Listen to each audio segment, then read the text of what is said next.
1 2 1 2. I go by the name of DJ What, and you're now listening to the original Jeek Podcast. Let's go.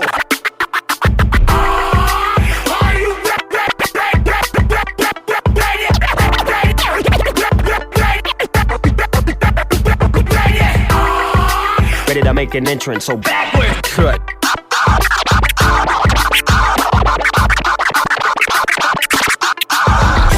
Come on, cut for me. Oh yeah. Whoa, slow down. Whoa, speed up. Fresh. Yeah, making me itch.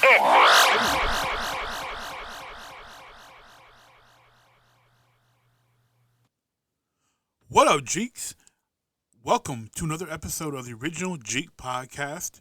I am your host, Rocky Mr. Magic, and I am excited to bring you another episode here.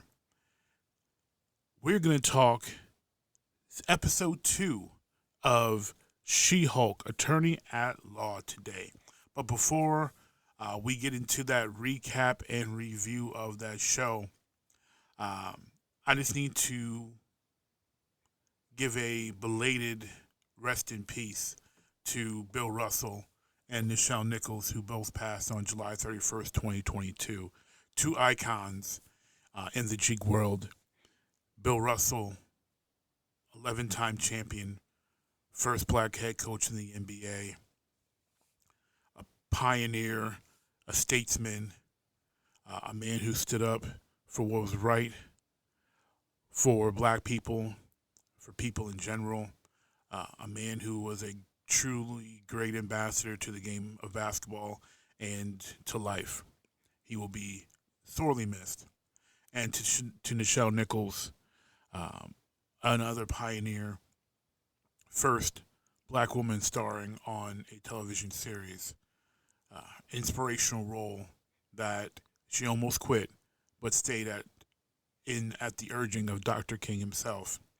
A woman who helped NASA pioneer and recruit people of color and women into the space program, directly responsible for that massive recruitment and expansion of diversity into space. Two people that have had a lasting impact and a lasting legacy. Bill Russell, Nichelle Nichols, rest in peace.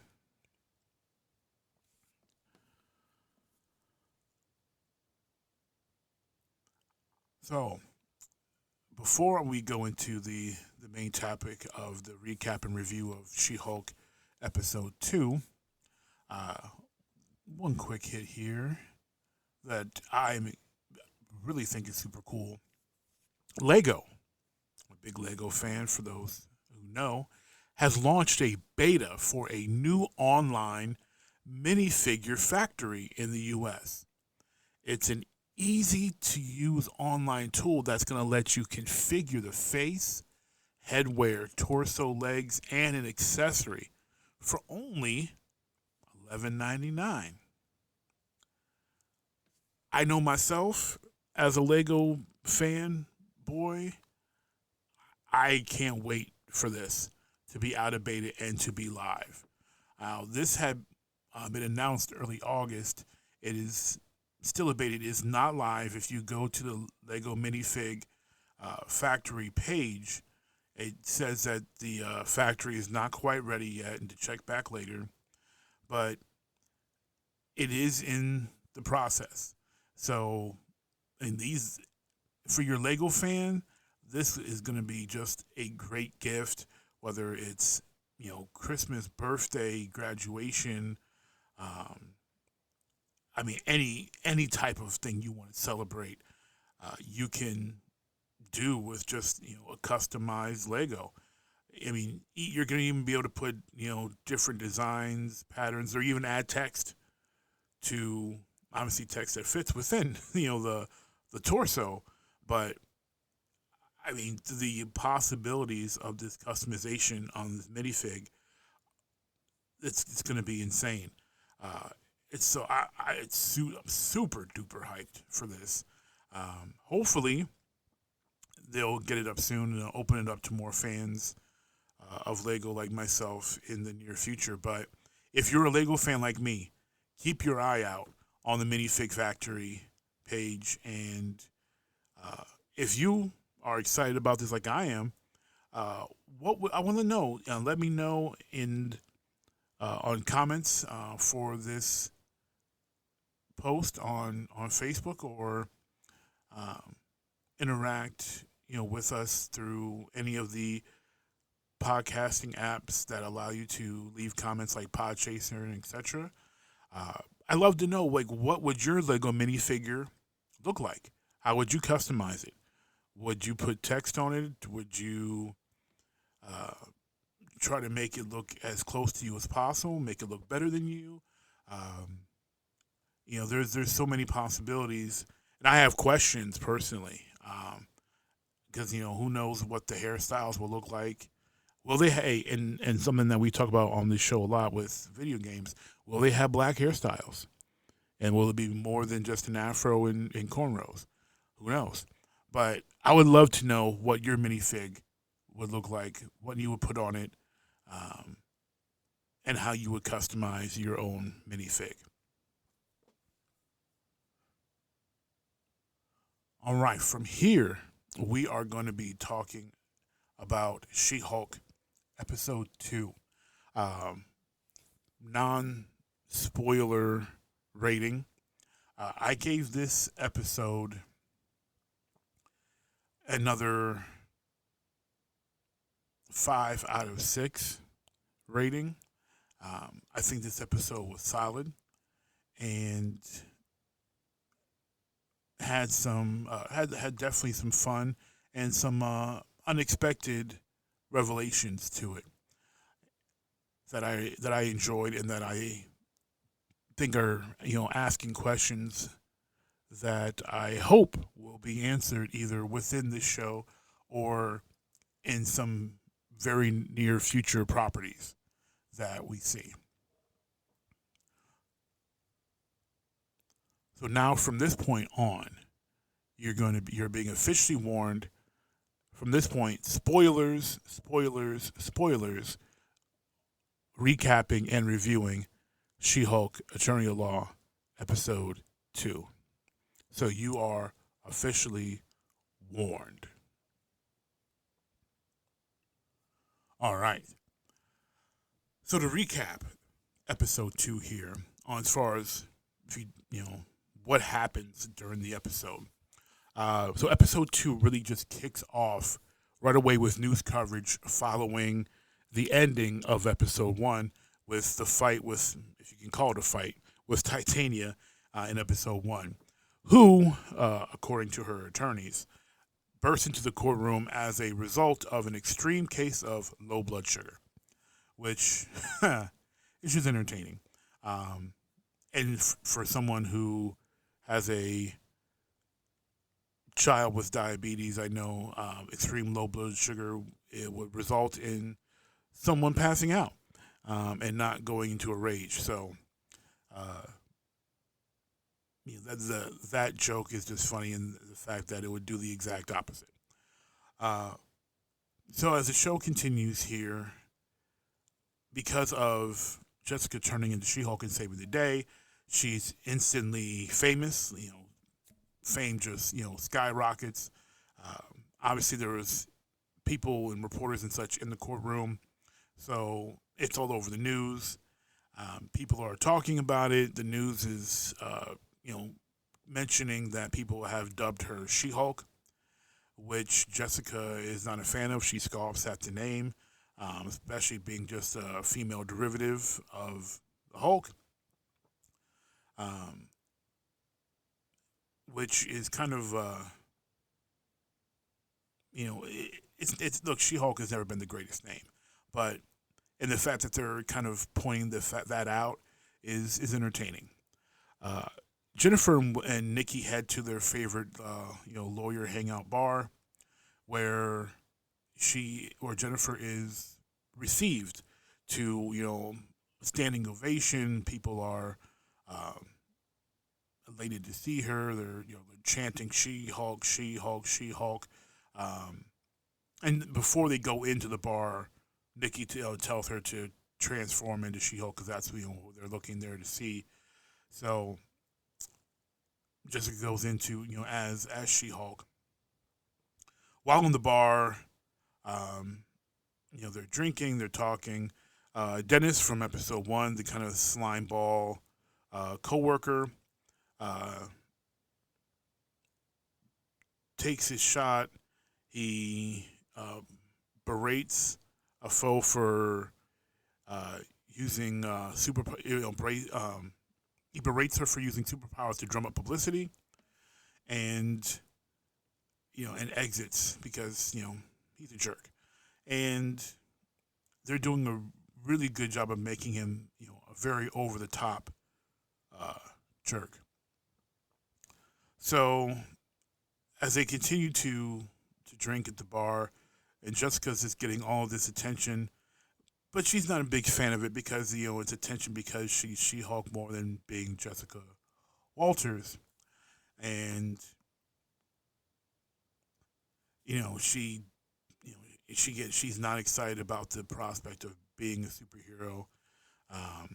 And she even mentions, people ask, are you going to be an Avenger? And she's like, nah, the Avengers don't offer health care, et cetera, et cetera. And so, it's not for her. As they are in the bar, her boss appears and asks, a pretty tipsy She-Hulk to transform into Jennifer, which upon doing so obviously makes the alcohol hit her that much harder, and then he fires her because now she's a liability essentially to the law firm. She's going to be unwanted.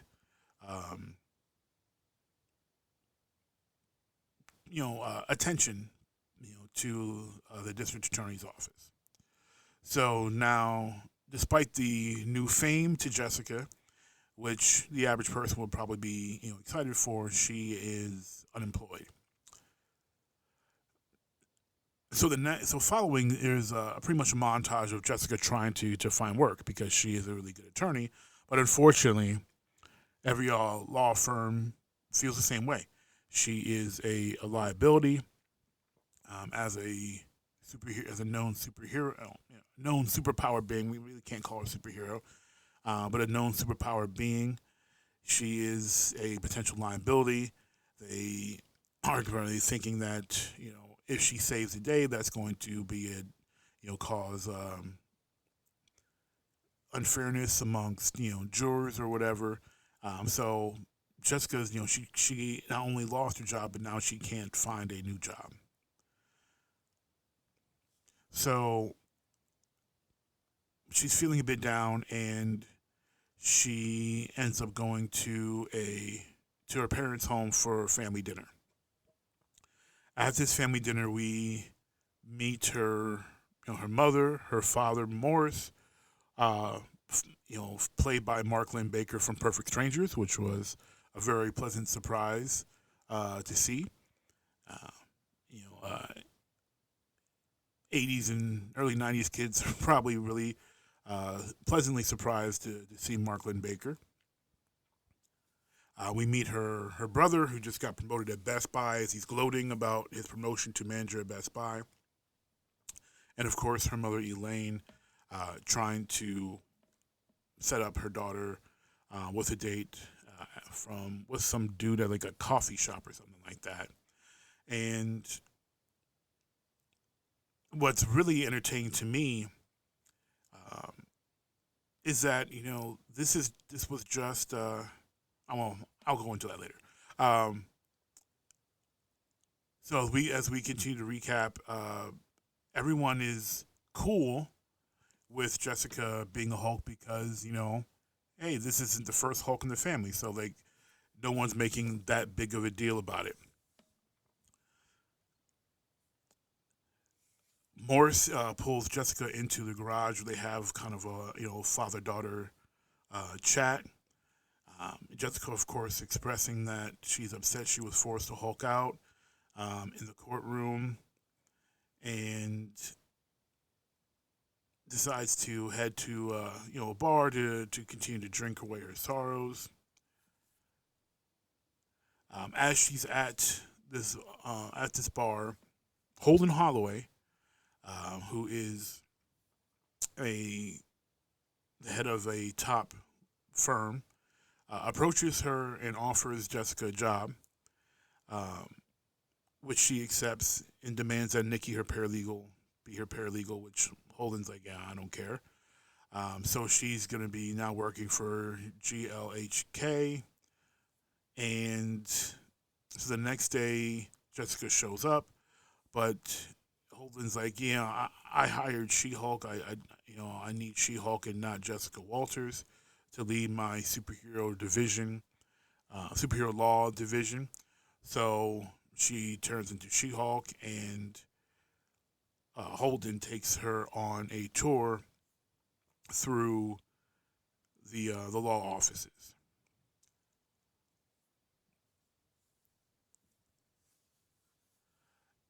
When she finally gets to, and here we have and again, because they are frequent and important, we do get a fourth wall break of Jessica complaining about the opportunity.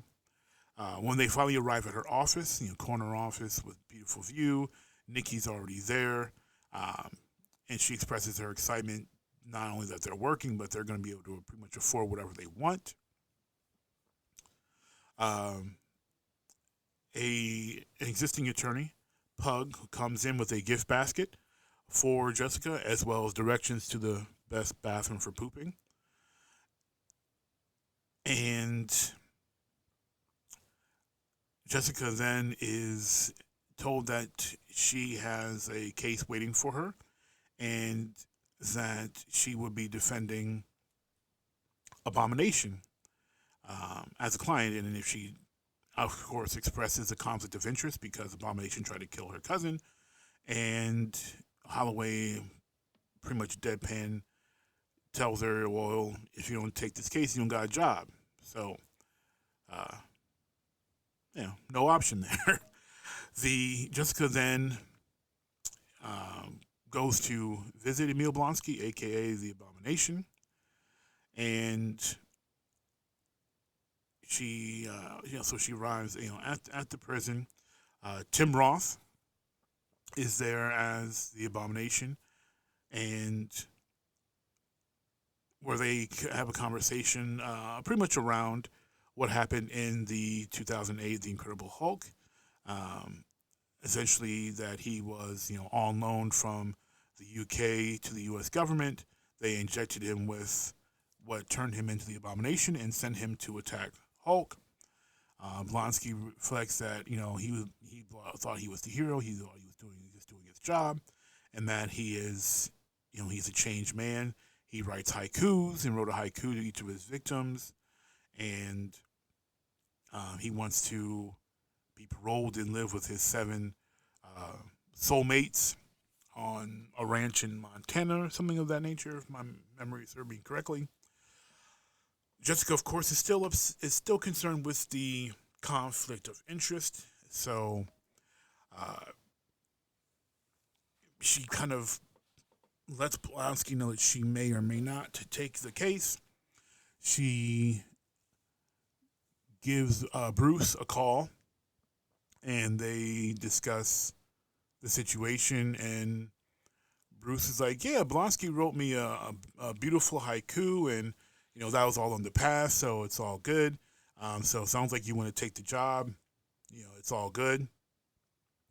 And as the conversation ends, we see that Bruce is, as Smart Hulk, is in a Sicarian ship, and he's in space taking this call. But apparently he just crosses the line where the cell phone he's on no longer works, and the call gets cut off because, he's deep in space. So, feeling relief, Jessica takes, feels good that she's going to take the case and defend Emil Blonsky. And she advises Holloway that she is going to take the job and that she believes that they have a chance. So, as that she's going to do her best, give her all, that type of rah rah, and of course, and at the end, Holloway's like, hey, you might want to turn on your TV. She turns her TV on, and there we see the clip of Abomination and Wong fighting from Shang-Chi. Of course, to which Jessica's like, oh, yeah, that sucks. Because that throws, obviously, a big hamper in defense that this guy has changed. It looks like he escaped to do some random, underground cage fighting. And then we get to the credits. We have a post-credit scene where we see back to the family dinner where Jessica, as She-Hulk, is doing odd jobs around the house, which I thought was entertaining because that's exactly what I would imagine would happen. She's hanging a TV for her dad, carrying carrying water, those really big the water coolers you see at offices and stuff. She's carrying like 4 of those, lifting up the back of a truck so that her brother can change a tire. Things like that any parent would do, have their kid do if they became a Hulk. So that's the recap of episode 2. And like I said with my rating, I gave this episode a 5 out of 6 because this episode was good, and it's fun. It's got its comedic points, and it's also got it reminded me of the She-Hulk run, the 2004 She-Hulk run. So there were some differences, obviously, between the book and this episode, but some of the vibes, some of the beats, are similar. They're familiar. So if you haven't read the She-Hulk 2004 run, issue number 1 is the one pretty closely related to the first 2 episodes, in how, except for there's some flippage here. In the books, She-Hulk's already an Avenger, where here, obviously, she is not. And in the books, she lives her life as She-Hulk. So, like, she wakes up in bed with an underwear model, but when she wakes up, she's Jennifer Walters, and she's like, oh no, he's going to be like, oh, he went to bed with She-Hulk, but then he woke up next to Jennifer Walters, next to this. So she, doesn't want to be seen as Jennifer Walters. She tries her cases as She-Hulk, and this just is existing primarily as She-Hulk, and in the issue, she is actually trying a case against Holden Holloway and GLKH, and during that trial, she impressed him. Very much like the episode, she does lose her job. She's fired because she's become a potential liability. The case that she won the decision ended up being overturned because in the middle of the trial, she had to leave for an Avengers emergency, help save the world, and they thought the jury might have been swayed because she just recently saved the world. So there was a GLK and H got a mistrial as a result of that. So because of that, she is let go, and also because being very She-Hulky, she's a bit out of control in the books. Her boss is like, yeah, also you crushed one of the copiers taking pictures of your butt, And she's like, how did you know that was me? And he's like, it's a color copy, or Jen. So, there were color copies of her green butt, which is funny and is very She-Hulk, which I think they're building up to that type of humor in the show. So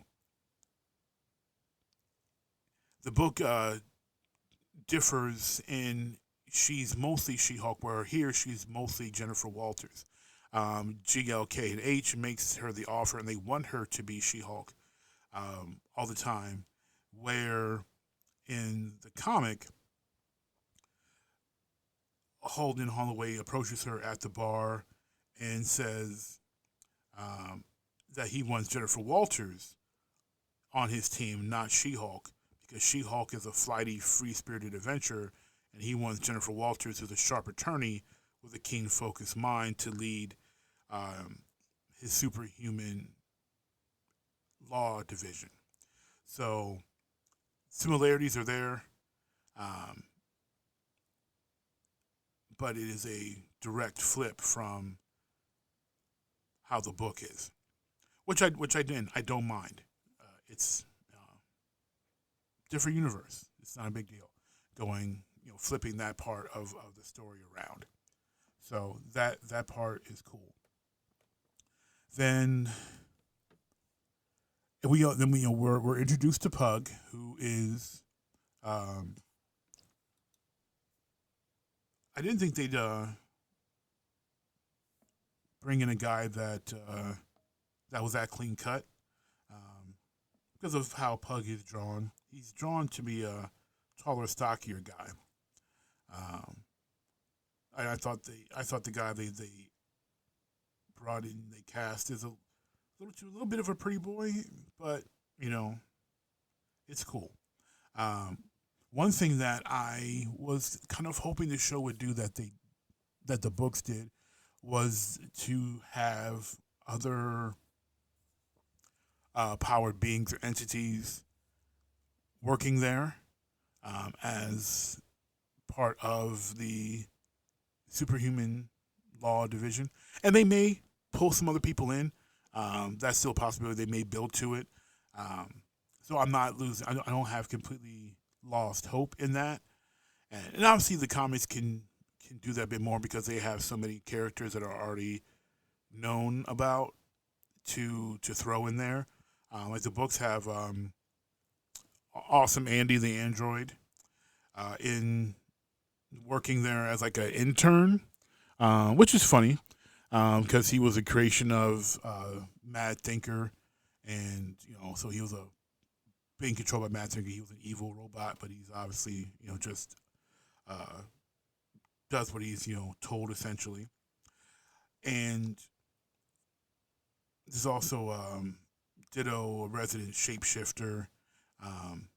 That's a part of GLH and K. So that stuff is entertaining in the book, and I'm hoping again that they may be able to throw some, or just introduce some characters here and there that will add to the quirkiness of a superhuman law division, and also add to some of the comedic beats that the show wants to be on.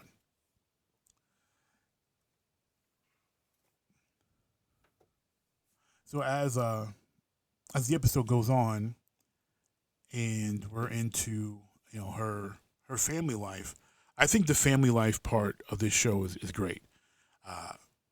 Again, like I said, it was great to see a flashback to the past, and I thought the scene was very realistic. You have family being family, trying to be supportive to someone who lost their job. Is having a hard time, but you want to be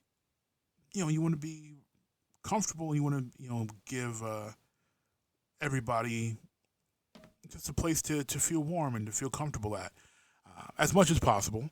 And everyone is trying to not talk about the elephants in the room, that obviously she lost her job, and which the family was warned, but of course her brother mentions it, and also that she's a Hulk, because the point is to talk about anything but that because she doesn't need to dwell on the things that are bothering her.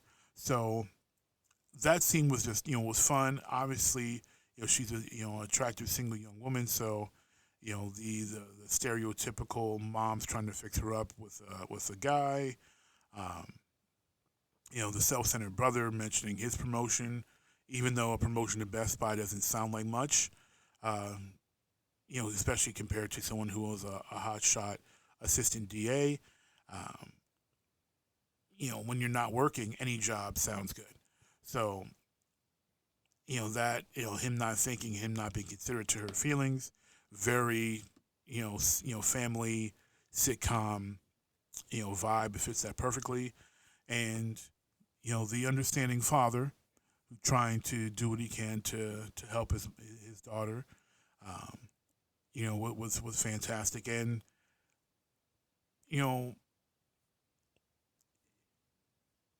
it was just very believable. Mark Lynn-Baker did a great job in the short screen time he had as a concerned father for his daughter. And then tying that into the end credit scene, that's right up the alley as far as what a father would do. It's like, hey, you know what? I need some help around here. It sounded like she hadn't been home in a bit. And, hey, why would she say no? She can do all these things that she couldn't do before.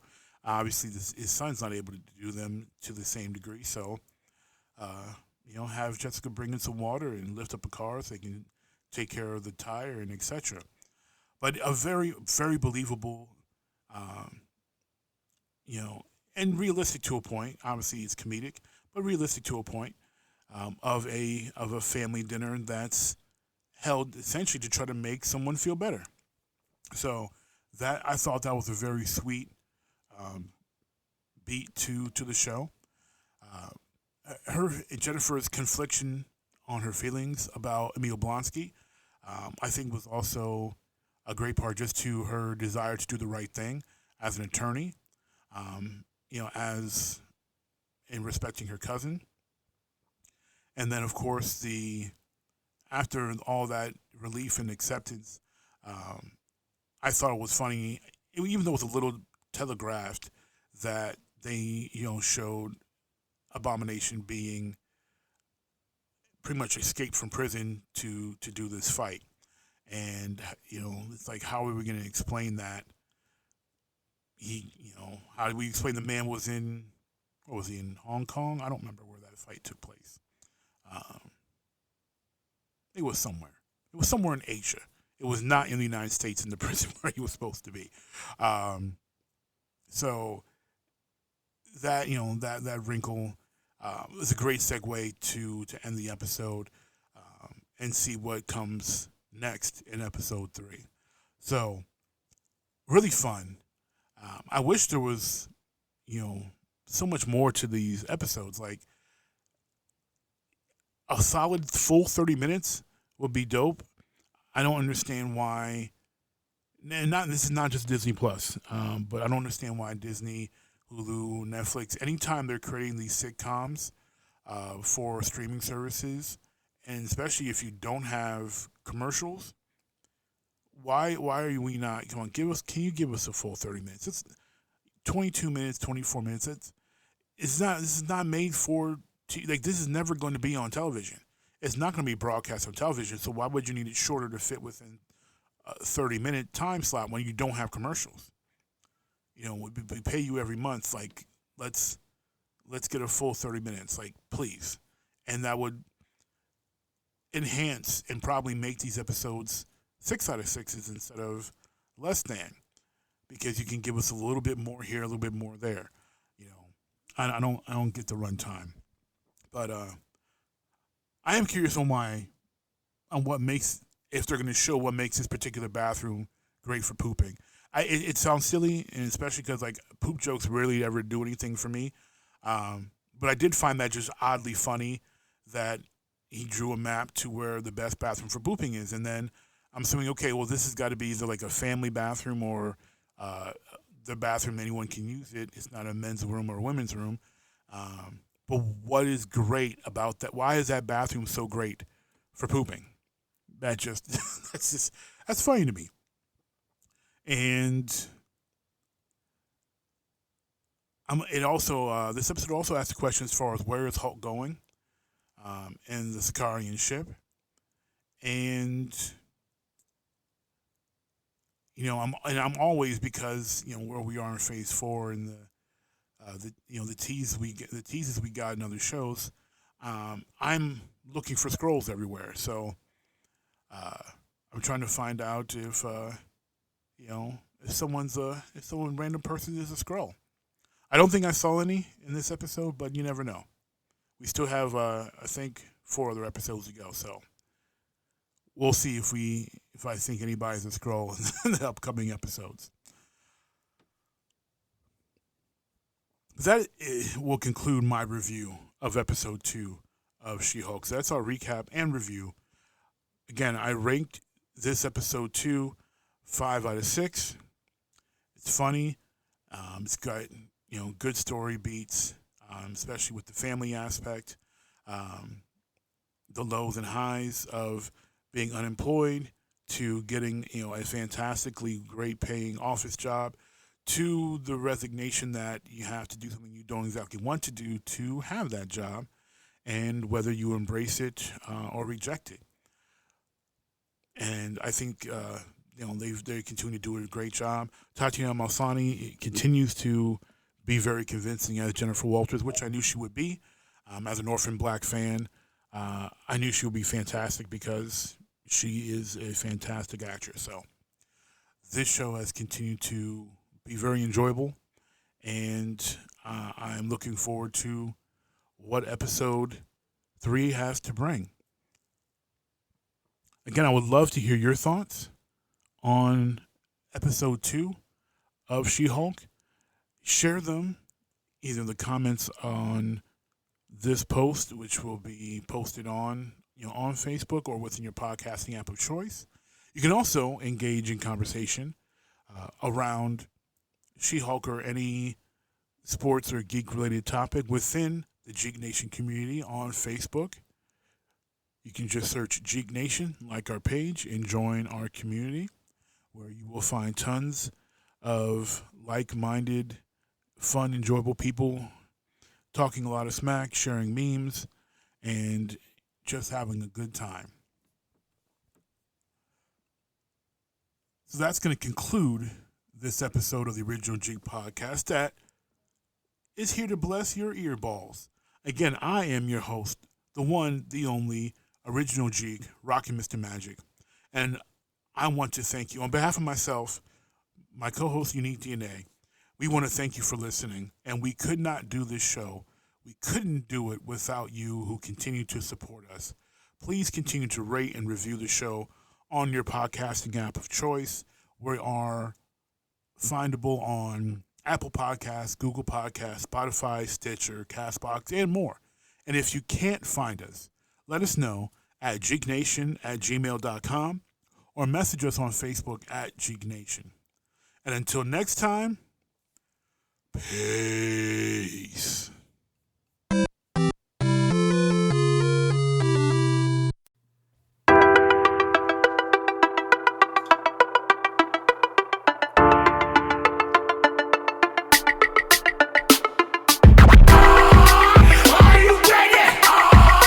Ready to make an entrance, so backward. Good.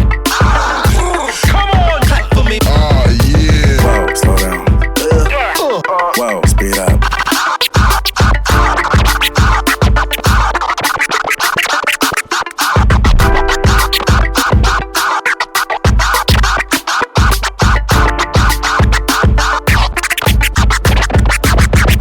This is DJ What, and you're listening to the original Jeek Podcast.